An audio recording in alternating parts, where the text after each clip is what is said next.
¿Qué harías si tu hijo de 7 años, que nunca estudió inglés, de repente comenzara a hablarlo con fluidez perfecta y te dijera que murió en Hiroshima como prisionero de guerra americano? Y si pudiera probarlo con detalles históricos que ningún niño debería conocer. En una moderna casa estilo minimalista en las afueras de Querétaro, donde el aroma del té verde se mezclaba con el de las flores de jacaranda del jardín zen diseñado meticulosamente, vivía una familia que jamás imaginó que su tranquila existencia intercultural se convertiría en uno de los casos de memoria transgeneracional más documentados y profundos de México. Los Tanaka Martínez eran una familia respetada en la creciente comunidad japonesa de Querétaro. Hiroshi Tanaka, de 41 años, ingeniero automotriz graduado del prestigioso Instituto Tecnológico de Tokio, había llegado a México hace 15 años como parte del equipo que estableció las primeras plantas de Toyota en el Bajío mexicano. Su esposa, Carmen Martínez, de 38 años, era una reconocida profesora de historia en la Universidad Autónoma de Querétaro, especializada en la Segunda Guerra Mundial y las relaciones internacionales del siglo XX. Su único hijo, Kenji, cariñosamente apodado Ken por sus compañeros mexicanos, había nacido en una fría mañana de enero de 2017. Desde el principio, tanto Hiroshi como Carmen notaron algo especial en los ojos de su hijo. No era solo la curiosidad natural de un bebé, sino una mirada profundamente contemplativa, como si estuviera observando el mundo con los ojos de alguien que ya lo hubiera visto antes. «Tiene ojos de alma vieja», comentaba la abuela de Carmen, una mujer sabia de Guanajuato que siempre había creído en la continuidad de las almas. Durante sus primeros años, Kenji creció como un niño bilingüe, perfectamente adaptado a sus dos culturas.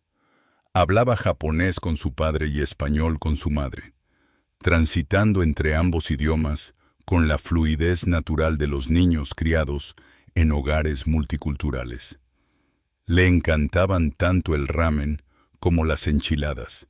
Celebraba con igual entusiasmo el Día de Muertos y el obón japonés para honrar a los ancestros. Era un estudiante destacado en el Colegio Japonés de Querétaro, donde seguía el riguroso currículo japonés complementado con educación mexicana. Sin embargo, había pequeños detalles que ocasionalmente desconcertaban a sus padres.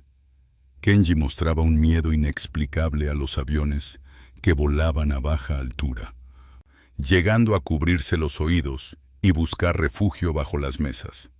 También manifestaba una fascinación peculiar con el agua, bebiendo constantemente como si tuviera una sed imposible de saciar. «Es importante siempre tener agua», repetía con frecuencia. «Nunca sabes cuándo puede faltar». Más extraño aún era su reacción a cualquier destello de luz brillante. Un simple flash fotográfico podía hacerlo saltar y cubrirse instintivamente, como si esperara algo terrible después del destello. Carmen, con su formación en psicología histórica, había notado estos comportamientos, pero los atribuía a alguna sensibilidad particular del niño, quizás heredada de la naturaleza meticulosa y sensible de su padre japonés. Fue en la mañana del 6 de agosto de 2024, una fecha que resultaría significativa, cuando todo cambió para siempre. El Museo Regional de Querétaro había inaugurado una exposición temporal titulada Hiroshima y Nagasaki, 79 años después, conmemorando el aniversario de los bombardeos atómicos. Carmen había sido consultora histórica para la exposición y había llevado a Hiroshi y Kenji a un recorrido privado antes de la apertura oficial al público. La exposición estaba meticulosamente organizada, con una sensibilidad que evitaba el sensacionalismo mientras comunicaba la gravedad histórica del evento. Incluía maquetas detalladas de Hiroshima antes y después del bombardeo, testimonios de sobrevivientes, hibakusha, artefactos prestados por el Museo de la Paz de Hiroshima y un cronograma detallado de los eventos que llevaron a la decisión de usar armas nucleares. Kenji, entonces con 7 años, caminaba tranquilamente junto a sus padres, mostrando la compostura y atención típicas de un niño educado en la disciplina japonesa. Se detenía ocasionalmente para leer las placas informativas en japonés y español, haciendo preguntas reflexivas que impresionaban a los curadores del museo. Todo transcurría con normalidad hasta que llegaron a la sección central de la exposición, donde se exhibía una gran maqueta de la ciudad de Hiroshima previa al bombardeo, acompañada por una pantalla que mostraba la famosa fotografía del hongo atómico tomada desde uno de los aviones estadounidenses.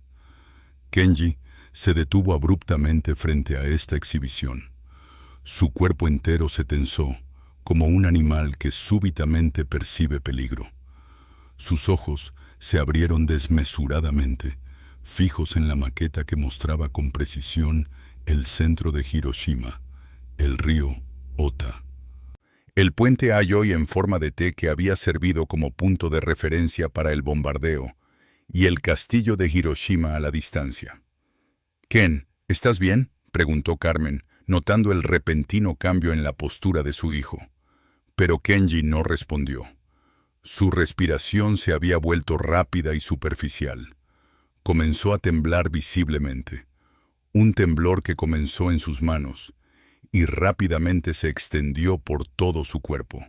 Y entonces, ante el horror de sus padres, Kenji colapsó. No fue un simple desmayo, sino una caída completa, como si todas sus fuerzas lo hubieran abandonado instantáneamente. Cayó al suelo del museo con un golpe seco que resonó en la sala vacía.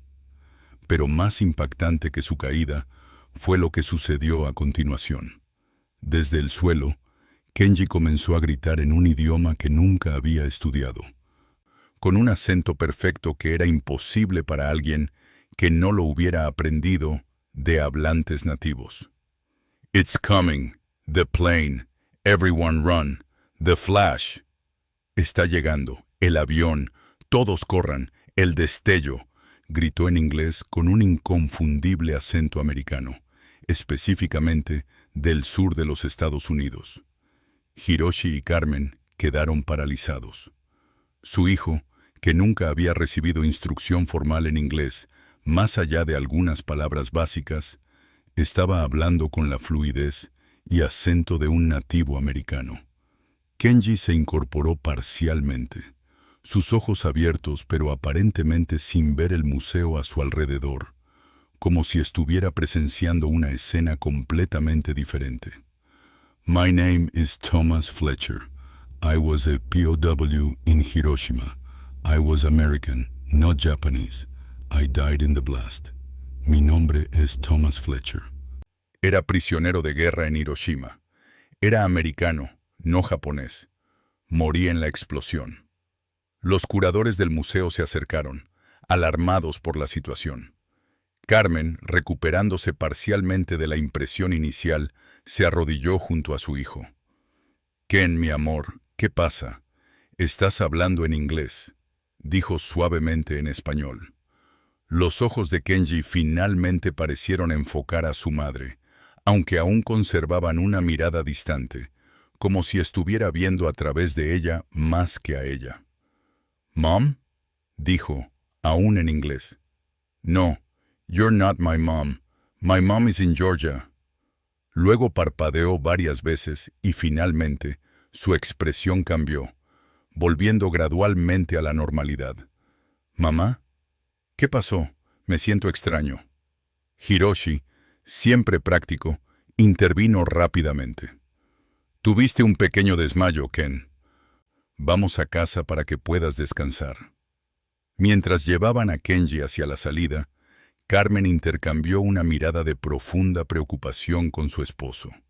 Lo que acababa de ocurrir desafiaba cualquier explicación racional. y ambos sabían instintivamente que sus vidas habían cambiado para siempre en ese momento. Si esta historia te está dando escalofríos como a nosotros, dale like y comenta tiempo para que sepamos que estás siguiendo esta increíble historia. También cuéntanos desde qué país nos estás viendo. Los días siguientes se convirtieron en una odisea desconcertante para la familia Tanaka Martínez. La tranquila vida que habían construido, equilibrando armoniosamente dos culturas, se vio súbitamente invadida por una tercera identidad que emergía de su hijo de maneras imposibles de ignorar. La mañana después del incidente en el museo, Kenji se despertó aparentemente normal. Desayunó tamagoyaki, tortilla japonesa, que Hiroshi preparaba cada mañana. Habló en español con Carmen sobre la tarea escolar y se vistió con su uniforme del colegio japonés como cualquier otro día. Fue durante el trayecto a la escuela cuando el fenómeno volvió a manifestarse. Pasaban cerca del Aeropuerto Internacional de Querétaro cuando un avión comercial comenzó su descenso, produciendo un ruido que, aunque habitual, pareció desencadenar algo en Kenji. B-29, exclamó repentinamente, inclinándose hacia adelante en su asiento trasero. B-29, Super Fortress, va a bombardear. Carmen, que conducía, casi pierde el control del vehículo por la sorpresa. Ken, es solo un avión comercial, dijo, tratando de mantener la calma. Pero Kenji ya no parecía escucharla. Sus ojos estaban fijos en el cielo, siguiendo la trayectoria del avión con una mezcla de fascinación y terror. I was a B-29 bombardier before they shot me down. Yo era bombardero de B-29 antes de que me derribaran, dijo, cambiando automáticamente al inglés con ese acento sureño que había emergido en el museo. I was from Georgia, near Atlanta. I was 22 years old when I got drafted. They trained me as a bombardier for the Pacific Campaign. Carmen detuvo el auto a un lado de la carretera, completamente desconcertada. Su hijo estaba proporcionando detalles históricos precisos sobre bombarderos B-29, la edad de reclutamiento y la campaña del Pacífico, información que nunca había sido parte de su educación. Kenji, dijo firmemente, girándose para mirarlo a los ojos. ¿Cómo sabes estas cosas? ¿De dónde viene este inglés? Por un momento, los ojos de Kenji reflejaron confusión, como si dos personalidades distintas lucharan por el control. Luego, gradualmente, su expresión se suavizó. No sé, mamá, respondió en español. Las palabras simplemente vienen a mí. Puedo ver cosas en mi mente. Un avión grande, uniformes, una base en una isla. Y luego, Japón, pero no como en las fotos de papá. Japón en guerra. Carmen decidió no llevarlo a la escuela ese día. En su lugar, llamó a Hiroshi en la planta de Toyota y luego a su departamento en la universidad para cancelar sus clases. Esta situación requería toda su atención. De regreso en casa, sentaron a Kenji en el sofá de la sala y comenzaron a hacerle preguntas cuidadosamente, grabando sus respuestas con el consentimiento del niño, quien parecía tan intrigado como ellos por lo que estaba ocurriendo. Ken, comenzó Hiroshi en japonés, ¿puedes decirnos quién es Thomas Fletcher? La reacción fue inmediata. Al escuchar ese nombre, la postura de Kenji cambió sutilmente. Se sentó más erguido, sus manos se posicionaron diferente y sus ojos adquirieron una mirada más adulta. That's me. Second Lieutenant Thomas Fletcher, serial number 077-03, 498th Bombardment Group, 73rd Bombardment Wing, United States Army Air Forces, respondió en inglés perfecto. I was shot down over Tokyo on March 10, 1945, during a night raid. My plane was hit by anti-aircraft fire. I was the only survivor from my crew. The Japanese captured me and eventually sent me to a POW camp near Hiroshima. Hiroshi y Carmen intercambiaron miradas. La precisión de los detalles era asombrosa. Números de serie militares, designaciones de unidades específicas, fechas exactas. ¿Cómo podía un niño de 7 años, nacido en México de padre japonés y madre mexicana, tener acceso a esta información? How was life in the camp? ¿Cómo era la vida en el campo?, preguntó Carmen en inglés, decidiendo seguir la corriente de esta aparente personalidad alternativa. Hard, but not as bad as some others. Dura, pero no tan mala como en otros, respondió Kenji, Thomas. We slept on tatami mats. They fed us rice bowls and miso soup, barely enough to survive. Some guards were cruel, but one old guard named Sato-san secretly gave me extra water. He said his son was also a soldier, far from home. Hiroshi, que había estado escuchando con creciente asombro, intervino en japonés. ¿Puedes hablar japonés? Si estuviste en un campo en Japón, ¿aprendiste el idioma? Kenji, Thomas pareció concentrarse, como haciendo un esfuerzo por recordar. Hai, Tsukoshi Nihongo Gahana Semasu. Sí, hablo un poco de japonés, respondió con acento americano, tratando de hablar japonés. Los guardias no nos enseñaban, pero yo escuchaba y trataba de aprender. Pensé que podría ayudarme a sobrevivir. Esta respuesta era particularmente reveladora. Kenji, que normalmente hablaba japonés con fluidez nativa gracias a su padre, ahora lo hablaba con el acento torpe y limitado de un americano que hubiera aprendido algunas frases básicas en cautiverio. Era como si su conocimiento del japonés estuviera siendo temporalmente filtrado a través de la perspectiva de Thomas Fletcher. Durante las horas siguientes, Carmen, aplicando su formación como historiadora, realizó lo que esencialmente era una entrevista histórica oral a su propio hijo. Las respuestas que obtuvo pintaron un retrato vívido y coherente de un joven bombardero americano capturado y enviado a un campo de prisioneros cerca de Hiroshima.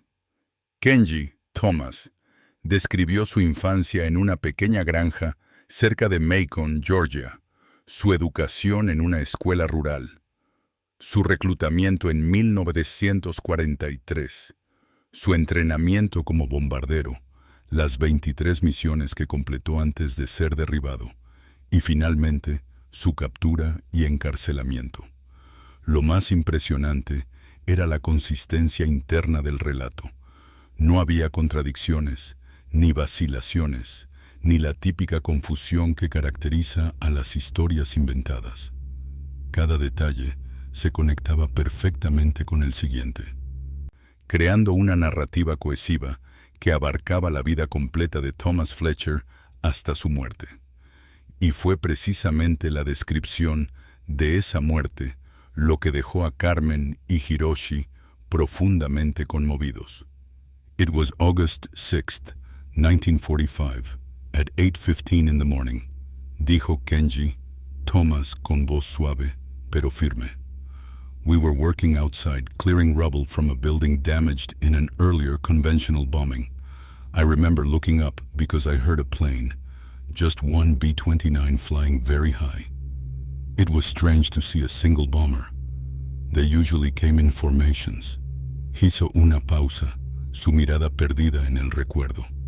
Then there was a flash brighter than 1,000 suns. I knew immediately it wasn't a normal bomb. The light was wrong, unnatural. I felt heat like being inside an oven, like my skin was on fire. But before I could even process the pain, everything turned white, then black. I died instantly, vaporized. No pain, just gone. Lo extraordinario no era solo la precisión histórica, la hora exacta del bombardeo de Hiroshima, la descripción del Enola Gay volando solo. el destello característico descrito por los sobrevivientes, sino la serenidad con que Kenji relataba esta muerte violenta. No mostraba trauma o angustia. Lo describía con la calma contemplativa de quien ha procesado y aceptado una experiencia trascendental. Esa noche, después de que Kenji se durmió, Hiroshi y Carmen se quedaron despiertos en la cocina, tratando de procesar lo que estaban experimentando. Esto desafía todo lo que creía saber sobre la mente humana, susurró Carmen, revisando las notas que había tomado durante el día. La precisión histórica, el acento regional específico. Los conocimientos técnicos sobre aviones B-29. No hay manera de que Kenji haya aprendido esto de ninguna fuente convencional. Hiroshi, formado en la tradición shintoísta, que acepta con más naturalidad la posibilidad de continuidad entre vidas, parecía menos consternado, pero igualmente asombrado.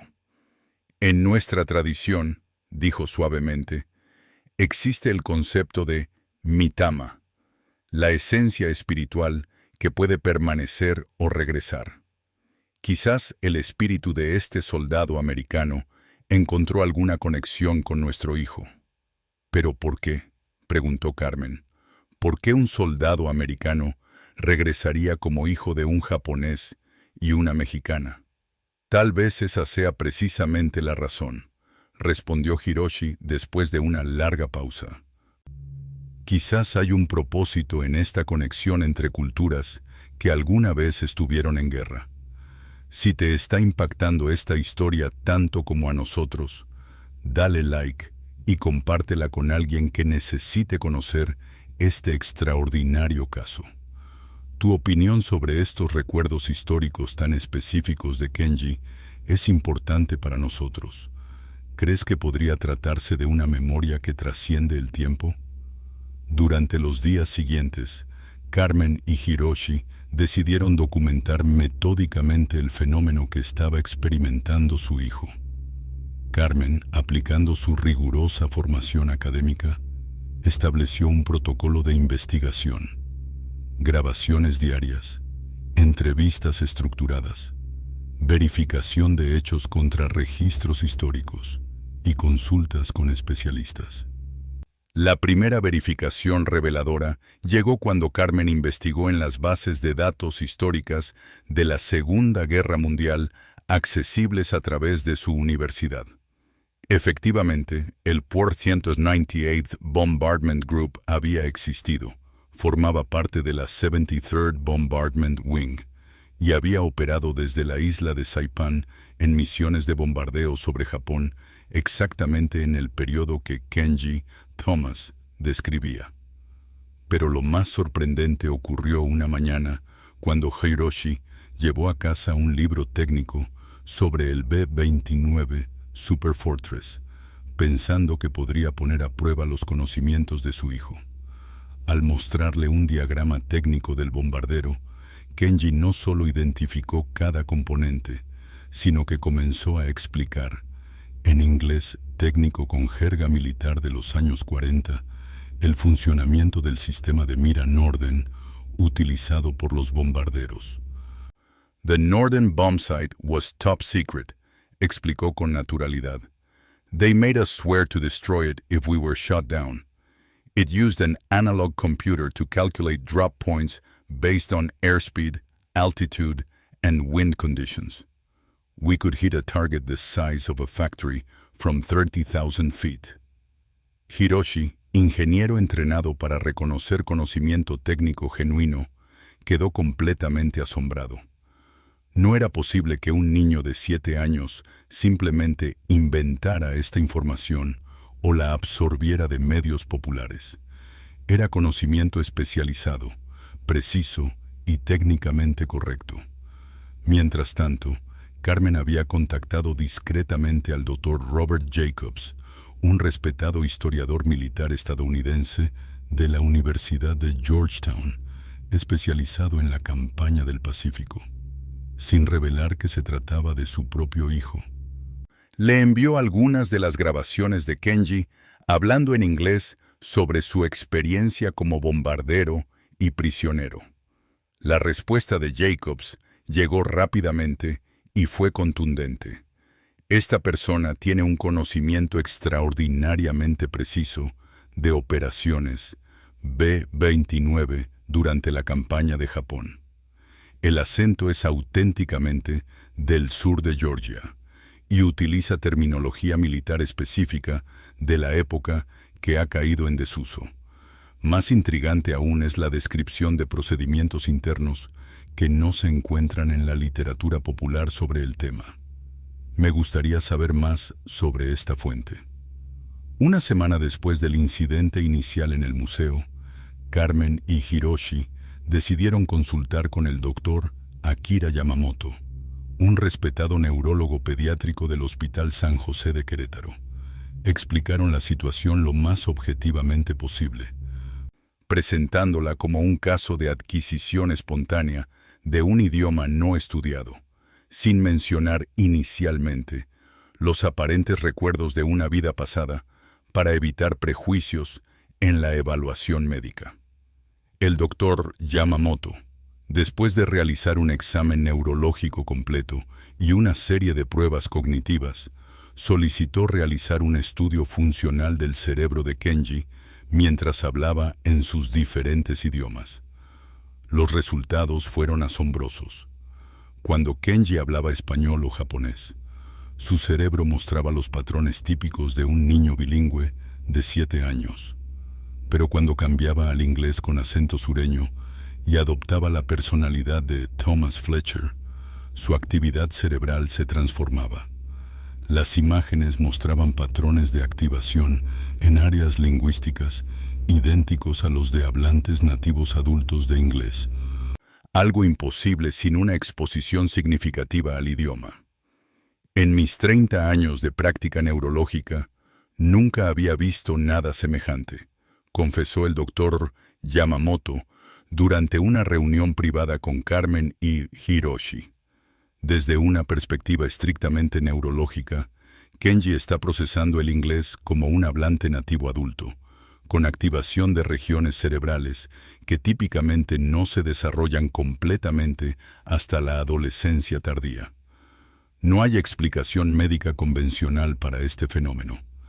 La situación dio un giro aún más extraordinario cuando, durante una de las sesiones de entrevista con Kenji Thomas, el niño comenzó a hablar sobre sus compañeros prisioneros en el campo de Hiroshima.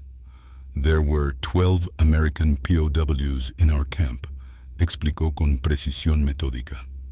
Lieutenant James Morrison from New York, he was a navigator.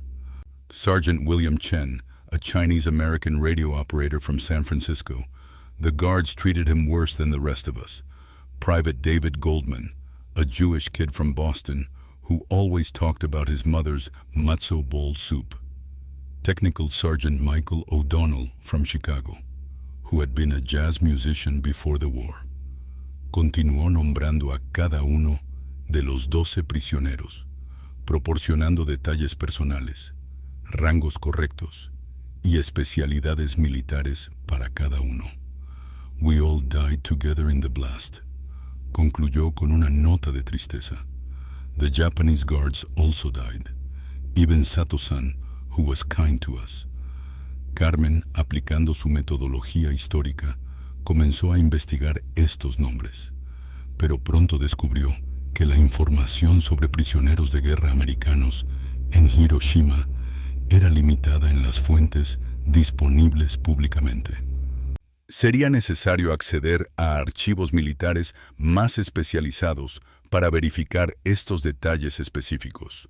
Fue entonces cuando decidió que era tiempo de escalar la investigación.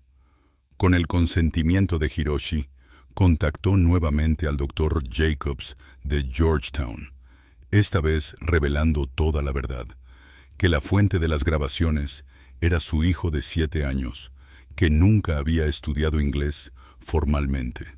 La respuesta del historiador americano fue inmediata. Necesito conocer a este niño. Si lo que me están diciendo es cierto, estaríamos ante un caso que podría reescribir nuestra comprensión de la memoria histórica y la conciencia humana. Comenta qué opinas sobre estos recuerdos históricos tan específicos de Kenji. ¿Crees que podría tratarse de una memoria que trasciende el tiempo? Tu opinión nos importa mucho. El doctor Robert Jacobs llegó a Querétaro 3 semanas después, acompañado por 2 investigadores que al principio no quisieron identificar plenamente. Un archivista del Museo Nacional de la Fuerza Aérea de Estados Unidos y un representante del Departamento de Defensa especializado en la identificación y repatriación de soldados desaparecidos en acción, MIA. La reunión se realizó en la casa de los Tanaka Martínez, un entorno familiar donde Kenji se sentiría cómodo. Carmen y Hiroshi habían preparado cuidadosamente a su hijo, explicándole que estas personas estaban interesadas en sus recuerdos especiales y que podría ayudar a resolver un misterio histórico. El doctor Jacobs, un hombre de unos 60 años, con el aspecto arquetípico de un académico, barba cuidada, lentes de montura gruesa y una chaqueta de tweed a pesar del clima mexicano, se presentó ante Kenji con una sonrisa amable. Hola Kenji, me llamo Robert. Soy profesor de historia y me interesa mucho lo que recuerdas sobre el pasado, dijo en español básico. Kenji le devolvió la sonrisa con la inocencia propia de su edad. Mi mamá dice que usted sabe mucho sobre aviones antiguos, respondió en español. That's right. I'm an expert on the B-29 Super Fortress and the Pacific Air Campaign, continuó Jacobs, cambiando deliberadamente al inglés sin previo aviso. El cambio fue inmediato y asombroso. Al escuchar el inglés, especialmente las palabras B-29 y Pacific Air Campaign, la postura de Kenji cambió sutilmente. Se sentó más derecho, sus ojos adquirieron un enfoque distinto, y cuando habló, fue con la voz de Thomas Fletcher. Sir. Did you serve? Señor, ¿estuvo en servicio? Preguntó en inglés con acento sureño, una formalidad que ningún niño mexicano de 7 años usaría naturalmente. No, I was born after the war, respondió Jacobs, visiblemente impactado por la transformación. But my father was in the Navy in the Pacific. The Navy boys had it rough in the early days. Asintió Kenji Thomas con la familiaridad de un veterano. Guadalcanal, Midway. We were still building our forces back then. Durante las siguientes 4 horas, el doctor Jacobs y sus acompañantes realizaron lo que esencialmente era un interrogatorio histórico minucioso. Evitando cuidadosamente hacer preguntas sugestivas, le pidieron a Kenji Thomas que describiera aspectos específicos de la operación de bombarderos B-29, la vida en la base de Saipan, los procedimientos de vuelo y, finalmente, su captura y encarcelamiento. Las respuestas fueron asombrosamente precisas y detalladas. Kenji Thomas describió el proceso exacto de preparación para una misión de bombardeo, incluyendo briefings de inteligencia, cálculos de combustible y secuencias de verificación previas al vuelo. Explicó la composición exacta de una tripulación de B-29, 11 hombres con funciones específicas, la altitud operativa típica, 30.000 pies, e incluso detalles menores como la temperatura dentro del bombardero a esa altitud y los problemas recurrentes con los motores Wright R-3350. How many missions did you fly before you were shot down? ¿Cuántas misiones volaste antes de ser derribado?, preguntó el archivista del Museo de la Fuerza Aérea. 23 completed missions, respondió Kenji Thomas sin titubear. The night raid on Tokyo on March 10, 1945, would have been my 24th. Our plane was named Sweet Magnolia after my girlfriend back home. My crew called me Georgia because of my accent. I was the only Southerner among them. El representante del Departamento de Defensa, que había estado tomando notas meticulosamente, finalmente hizo una pregunta crucial.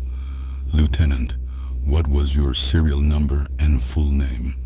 Second Lieutenant Thomas Andrew Fletcher, serial number 077403, born June 12, 1923, in Macon, Georgia.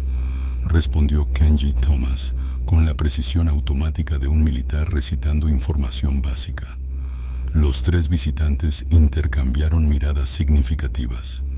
El representante del Departamento de Defensa abrió su maletín y extrajo una carpeta que había mantenido sellada hasta ese momento.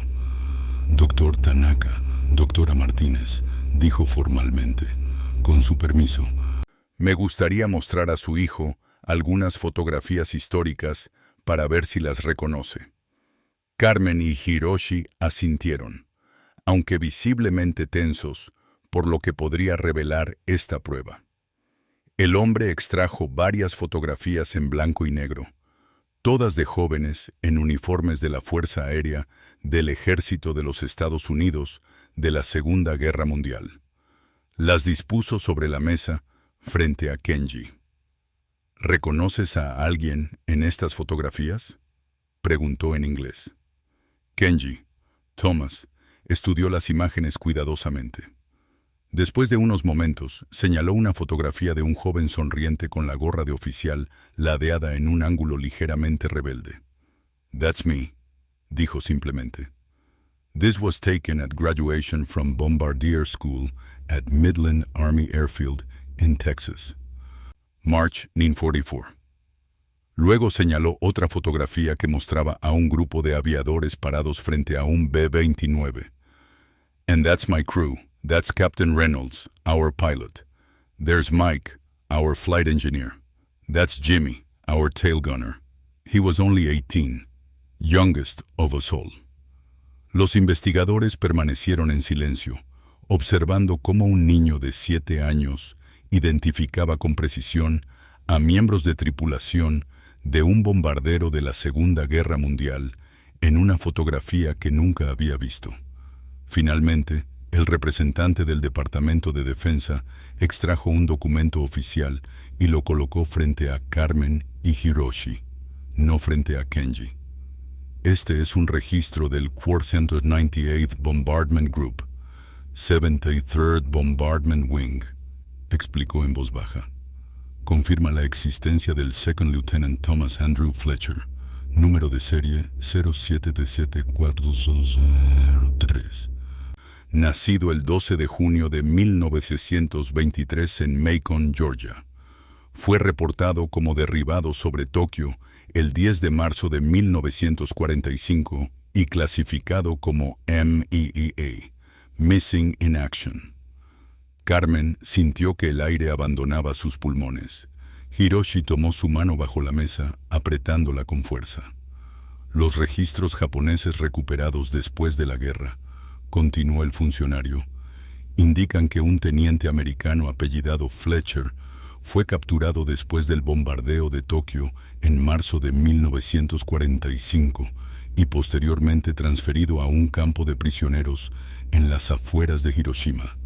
Se presume que murió durante el bombardeo atómico del 6 de agosto de 1945.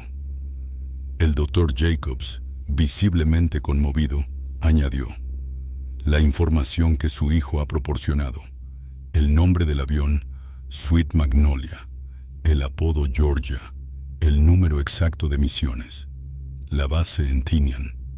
Los nombres de sus compañeros de tripulación, todo coincide con nuestros registros, algunos de los cuales no son de dominio público. No hay manera de que esta información pudiera ser fabricada, especialmente por un niño que no habla inglés como lengua materna. El archivista del Museo de la Fuerza Aérea, que había permanecido mayormente silencioso, finalmente intervino. Hay algo más que me gustaría mostrarles. Sacó una tableta y abrió un archivo digital. Era una carta, escaneada de un original manuscrito en papel amarillento. Esta carta fue encontrada entre los escombros del campo de prisioneros de Hiroshima durante las investigaciones posteriores a la guerra, explicó. Nunca fue enviada, obviamente. Durante décadas ha estado archivada en el Museo de la Paz de Hiroshima, catalogada simplemente como Carta de Prisionero Americano Desconocido. Recientemente fue digitalizada como parte de un proyecto de preservación. Le mostró la tableta a Kenji. ¿Puedes leer esto? Kenji Thomas miró la imagen de la carta manuscrita. Sus ojos se agrandaron con reconocimiento, y cuando habló, su voz se quebró ligeramente por la emoción. This is my letter. I wrote this 3 days before. Hizo una pausa. May I read it aloud? Por favor, asintió el archivista. Kenji Thomas comenzó a leer la carta mostrada en la tableta. Dear Mama and Daddy, if you're reading this, it means I didn't make it home. I want you to know I died doing my duty, but also that I learned something here. The Japanese people are not monsters. They're just people like us, caught in this terrible war. The guard Sato-san showed me a photo of his son. He looks just like my brother Jimmy. War makes enemies of people who should be friends. Tell Magnolia I'm sorry I couldn't keep my promise to come back and marry her. Tell her to find someone who'll make her happy. Tell Jimmy to finish school like he promised. I'm not scared of dying anymore. I've seen enough death that it feels like an old acquaintance now. But I am sad thinking of you all back home, and the grief this letter will bring. With all my love, your son, Tom, June 25, 1945. Cuando terminó de leer, había lágrimas en los ojos de todos los presentes. La precisión con que había leído la carta manuscrita, la familiaridad con los nombres mencionados, su hermano Jimmy, su novia Magnolia, todo confirmaba lo imposible. De alguna manera. Kenji Tanaka Martínez recordaba ser Thomas Fletcher. Esta carta nunca fue publicada, dijo el archivista con voz temblorosa. Su contenido es conocido solo por un puñado de historiadores especializados. No hay manera de que esta información pudiera ser accesible para un niño. El Dr. Jacobs, recuperando su compostura académica, se dirigió a Carmen y Hiroshi. Lo que estamos presenciando desafía nuestra comprensión convencional de la memoria, la conciencia y posiblemente la naturaleza misma de la identidad humana. Si me lo permiten, me gustaría sugerir una colaboración más formal para documentar este caso extraordinario. Si esta historia te está manteniendo al borde del asiento, activa las notificaciones para no perderte cómo continuó este extraordinario caso y el impacto que tuvo en nuestra comprensión de la memoria histórica. Las semanas siguientes marcaron el inicio de una investigación formal que eventualmente involucraría a instituciones de México, Estados Unidos y Japón. Con el consentimiento cuidadosamente considerado de Carmen y Hiroshi, se estableció un protocolo de investigación que protegía el bienestar de Kenji como prioridad absoluta mientras documentaba meticulosamente este caso sin precedentes. El equipo interdisciplinario incluía historiadores, lingüistas, psicólogos, neurólogos, especialistas en trauma y expertos en cultura japonesa y americana. La Universidad Autónoma de Querétaro proporcionó apoyo institucional, estableciendo un marco ético riguroso para el estudio del caso. Durante este periodo, un descubrimiento particularmente impactante ocurrió cuando el Museo de la Paz de Hiroshima envió a un representante para entrevistar a Kenji. El doctor Tatsuya Nakamura, historiador especializado en prisioneros de guerra en Japón durante la Segunda Guerra Mundial, trajo consigo planos arquitectónicos detallados del Hiroshima de preguerra. Sin ninguna orientación previa, pidió a Kenji que identificara la ubicación del campo de prisioneros donde había estado confinado como Thomas Fletcher. Kenji, Thomas, estudió los planos y señaló con precisión un área a unos 2 kilómetros del hipocentro de la explosión. The camp was here, near the IOE Bridge, explicó, indicando un punto específico en el mapa. We could see Hiroshima Castle from the northern corner of the compound. There was a small shrine nearby. And a creek that ran behind the barracks where we slept. El doctor Nakamura palideció visiblemente. Es correcto, confirmó. Según registros recuperados después de la guerra, existió un pequeño campo de detención para aviadores aliados exactamente en esa ubicación. No era un campo oficial, grande como los documentados ampliamente, sino una instalación más pequeña, administrada localmente. Pocos registros sobrevivieron, pero los que existen confirman que aproximadamente 12 prisioneros americanos estuvieron detenidos allí en agosto de 1945. Esta confirmación, junto con docenas de otras verificaciones similares, comenzó a construir un caso extraordinario que desafiaba explicaciones convencionales. Cada detalle proporcionado por Kenji, Thomas, desde la arquitectura de Hiroshima preguerra hasta los procedimientos militares, desde los nombres de compañeros prisioneros hasta las rutinas diarias del campo, resultaba históricamente preciso cuando se verificaba contra registros oficiales. Lo que hacía el caso particularmente convincente para los investigadores era la naturaleza de los detalles recordados. No eran generalidades que pudieran haberse absorbido de películas o medios populares, sino especificidades técnicas, nombres de personal militar menor y experiencias cotidianas que rara vez aparecen en los relatos históricos generales. Para Carmen, como historiadora profesional, la evidencia acumulada resultaba abrumadora. Su hijo poseía conocimientos que no podría haber adquirido por medios convencionales. Para Hiroshi, cuya tradición cultural incluía conceptos como la reencarnación, la situación comenzaba a tener sentido dentro de un marco espiritual que nunca había considerado completamente hasta ahora. Mientras tanto, Kenji se adaptaba a su extraordinaria situación con la resiliencia propia de los niños. A diferencia de casos de personalidades múltiples o trastornos disociativos, no mostraba signos de angustia psicológica. Las dos identidades, Kenji Tanaka Martínez y Thomas Fletcher, no competían por dominio ni causaban disrupción en su funcionamiento diario. Es como tener dos bibliotecas en mi cabeza, explicó a la doctora Lamei Yoshida, psicóloga infantil que había sido incorporada al equipo de investigación.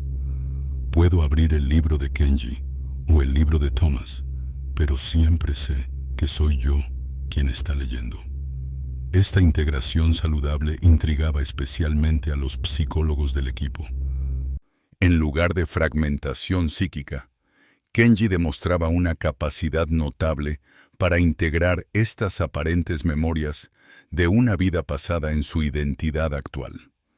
En octubre de 2024, 2 meses después del incidente inicial en el museo, el caso dio un giro significativo cuando NHK, la televisión pública japonesa, y Canal 11 de México propusieron documentar la historia. Después de cuidadosas consideraciones éticas y garantías de sensibilidad, Carmen y Hiroshi accedieron, viendo una oportunidad para que la experiencia extraordinaria de su hijo pudiera contribuir a un mensaje más amplio de paz y entendimiento intercultural. El documental, titulado provisionalmente Voces de Hiroshima, Testimonio Transnacional, comenzó a filmarse bajo la dirección conjunta de realizadores mexicanos y japoneses. con asesoría histórica americana para garantizar precisión y respeto por todas las perspectivas culturales involucradas. Durante las filmaciones, Kenji Thomas fue invitado a hablar sobre el significado que encontraba en esta aparente conexión entre vidas. Su respuesta, pronunciada en un inglés perfecto, con acento sureño americano, conmovió profundamente al equipo. I died in Hiroshima, killed by my own country's bomb. But I don't have hatred. The Japanese soldiers who imprisoned me were also victims of war. Sato-san died trying to free us from our cells when he saw the flash. In those final seconds, we were all just human beings facing death together. That's why I came back as half Japanese, half Mexican, to build bridges, not walls. Esta perspectiva, la reconciliación entre antiguos enemigos, la humanidad compartida que trasciende fronteras nacionales, comenzó a emerger como el mensaje central no solo del documental, sino del caso mismo. Para la primavera de 2025, casi un año después del incidente inicial, se había acumulado suficiente evidencia documentada y verificada para publicar los hallazgos preliminares. Un simposio internacional, celebrado en la Universidad Autónoma de Querétaro, reunió a investigadores de los 3 países involucrados para presentar el caso de Kenji Tanaka Martínez a la comunidad académica global. El caso generó, como era de esperar, tanto asombro como escepticismo. Académicos de diversas disciplinas debatieron posibles explicaciones, desde lo paranormal hasta lo neurológico, desde transmisión genética de memoria hasta teorías sobre criptomnesia, recuerdos ocultos absorbidos inconscientemente. Sin embargo, incluso los escépticos más determinados encontraban difícil explicar la totalidad de la evidencia. Un niño mexicano-japonés que nunca había estudiado inglés, hablando con acento regional específico, recordando detalles técnicos militares precisos verificables en archivos clasificados, identificando personas y lugares históricos sin acceso previo a esa información. Independientemente de cómo interpretemos este fenómeno, concluyó el Dr. Jacobs en su presentación final, los hechos documentados son extraordinarios y nos obligan a reconsiderar nuestras suposiciones sobre la naturaleza de la memoria humana, la conciencia y posiblemente la continuidad de la identidad a través del tiempo. Durante este periodo, Kenji continuó su desarrollo como un niño notablemente bien adaptado. Regresó a la escuela, donde sus maestros estaban discretamente informados de la situación. Sus calificaciones seguían siendo excelentes y socialmente mantenía amistades normales con sus compañeros. El único cambio notable era su recién descubierto dominio del inglés, que ahora utilizaba conscientemente, no solo durante episodios de recuerdo como Thomas Fletcher. Esta habilidad lingüística se había integrado completamente en su repertorio normal, convirtiéndolo en un niño efectivamente trilingüe. Es como si las memorias de Thomas se hubieran convertido en un regalo para Kenji, observó Carmen una tarde, viéndolo jugar fútbol con amigos en el jardín. No son una carga traumática, sino una expansión de su identidad. Para mayo de 2025, NHK y Canal Once completaron la producción del documental Voces de Hiroshima, Testimonio Transnacional. El programa, presentado con sensibilidad y rigor histórico, fue transmitido simultáneamente en Japón y México, con subtítulos en ambos idiomas más inglés. La respuesta del público fue extraordinaria. Lo que podría haber sido sensacionalizado como algo puramente paranormal, fue recibido como una poderosa meditación sobre la reconciliación histórica, la paz y la humanidad compartida que trasciende fronteras nacionales. En una escena particularmente conmovedora del documental, Kenji visitó la embajada japonesa en México, donde se reunió con Hibakusha, sobrevivientes del bombardeo atómico, que estaban de visita para un evento de paz. El encuentro entre un niño que recordaba haber muerto en Hiroshima como prisionero americano y ancianos japoneses que habían sobrevivido a esa misma explosión resultó profundamente emotivo. «Todos sufrimos», dijo uno de los Hibakusha, tomando las manos de Kenji. «Japoneses, americanos, civiles, soldados. La bomba no discriminó». «That's why we must never let it happen again», respondió Kenji en inglés, antes de repetirlo en japonés, creando un puente lingüístico que simbolizaba la reconciliación histórica.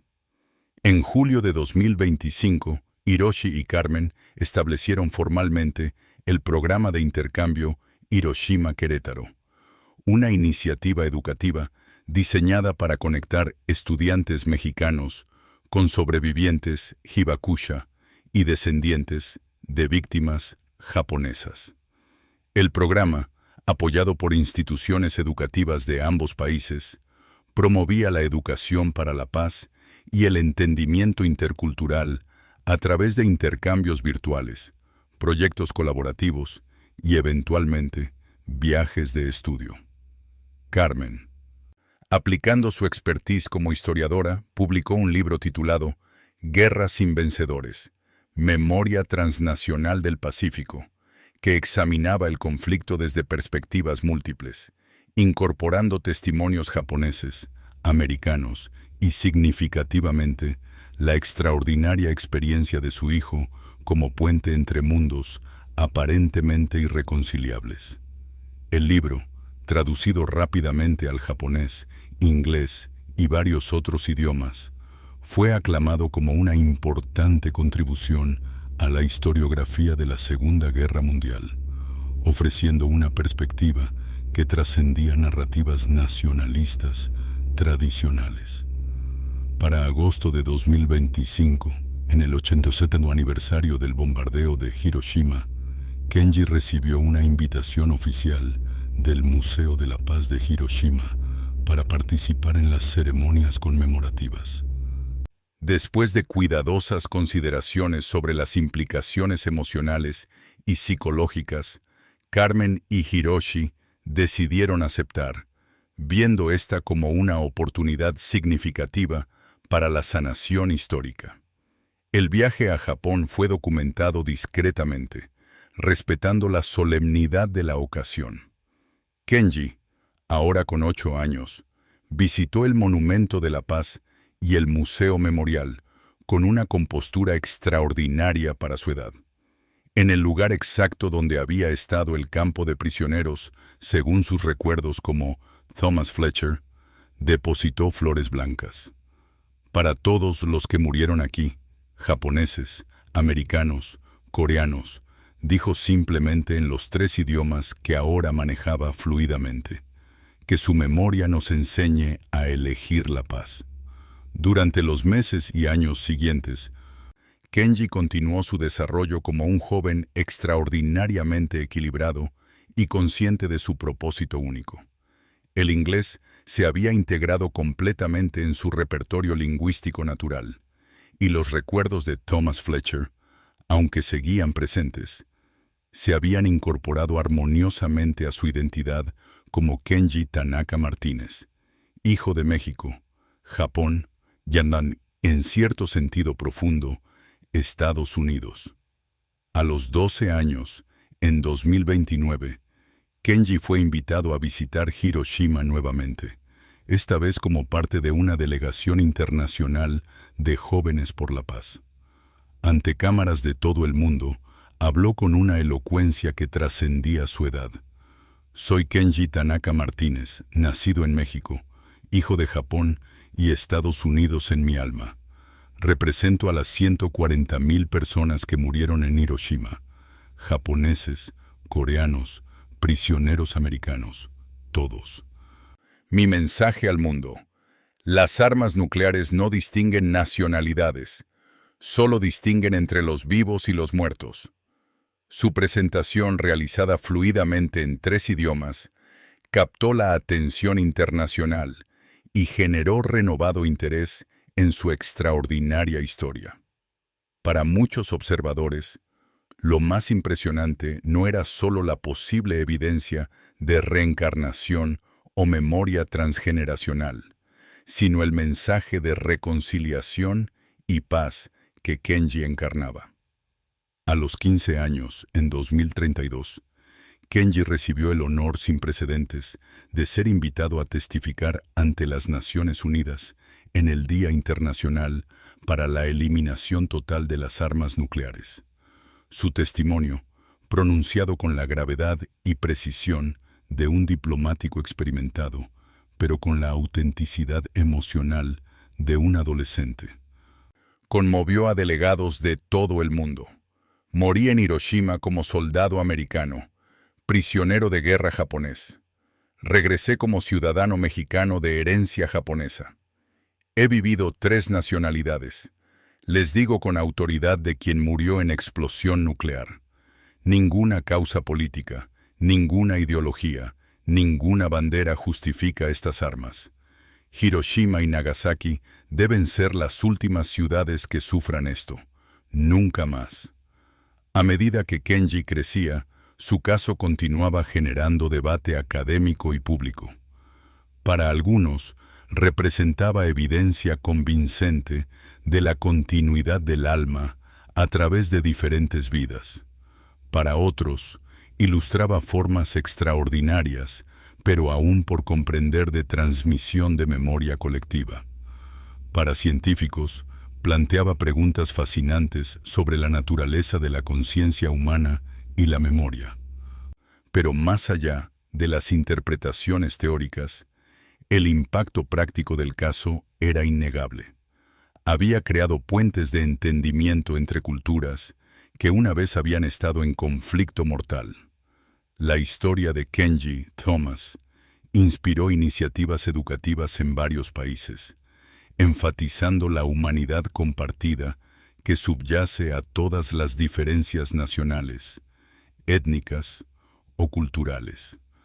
Carmen y Hiroshi, mientras observaban a su hijo desarrollarse en un joven excepcionalmente consciente de su lugar único en el mundo, reflexionaban frecuentemente sobre el extraordinario camino que había tomado su familia. Quizás nunca entendamos completamente lo que ocurrió con Kenji, comentó Carmen una tarde, mientras veían a su hijo adolescente practicando kendo, el arte marcial japonés que había adoptado como conexión con sus raíces paternas. Pero lo que importa es que su experiencia ha generado algo positivo: entendimiento, reconciliación y un compromiso con la paz que trasciende fronteras. Hiroshi, siempre más inclinado hacia interpretaciones espirituales, añadió: en la tradición budista se habla del Engi, la originación dependiente, la idea de que todo está interconectado a través del tiempo y el espacio.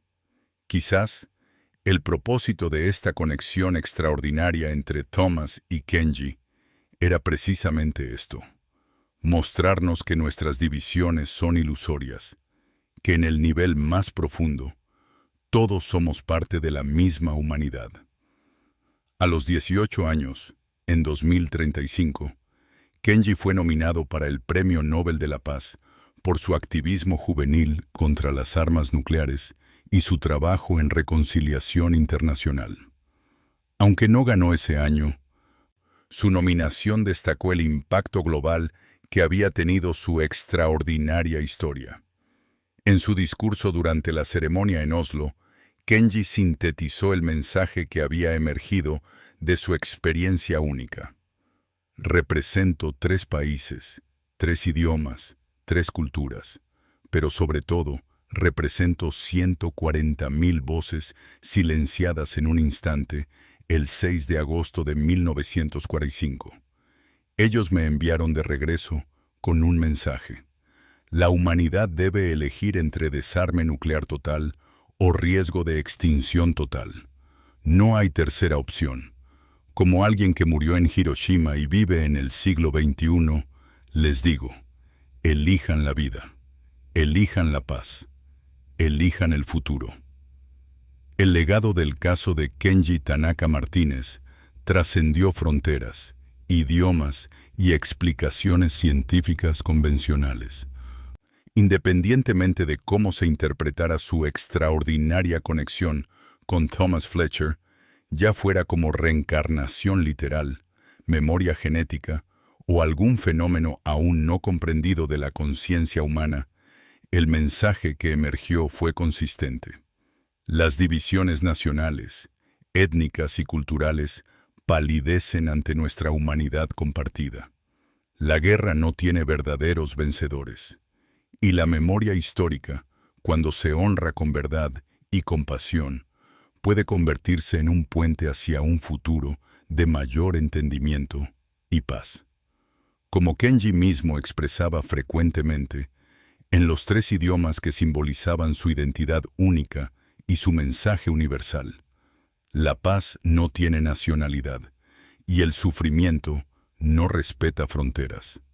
Nuestra responsabilidad con las generaciones futuras es recordar el pasado no para perpetuar divisiones, sino para crear un mundo donde tales tragedias nunca más ocurran.